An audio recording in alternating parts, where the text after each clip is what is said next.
I don't want you to take my word only for it. I would like you to go and study the Bible and look it up for yourself. I ain't give you no Bible verses, but you can go and you can ask Google or whatever to what Bible verses such might be found, and it'll tell you what Bible verse where you can find it at.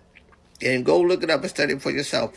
For when Paul spoke, it didn't say that the Bereans or the barbarians or whatever just took his word at it. It said they went after he spoke and looked up the scriptures to make sure to see what Paul was saying was true.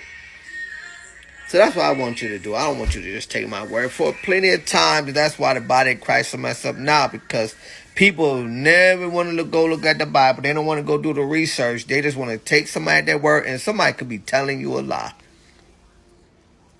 So I don't want you to just take my word for it. Take God at his own word. Try him. Try it. He said if you in Malachi, if you pay your tithes and give your offerings, he will open up the windows in heaven and pour out a blessing.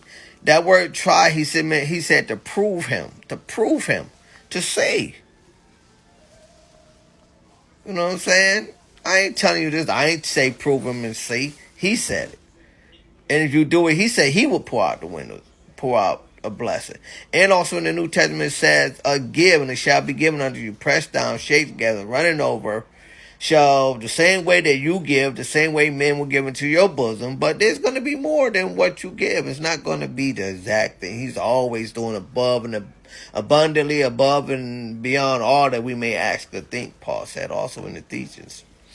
So, look it up for yourself.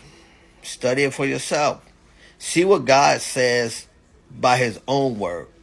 Isaiah 55:11 says that the words come forth out of God's mouth would not return unto him, God, void, naked, without producing.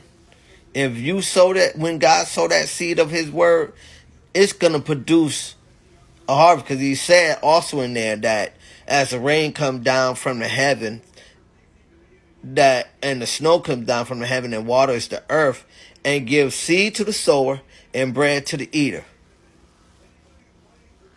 That's what the word said in Isaiah 55. And he also tells us that we can go and buy bread, buy milk and bread with no money. And you ain't even going to worry about the cost of it. Also found, and I think that's Isaiah 55:1. So trust him at his word. Look it up. Don't take mine only. Peace. Peace.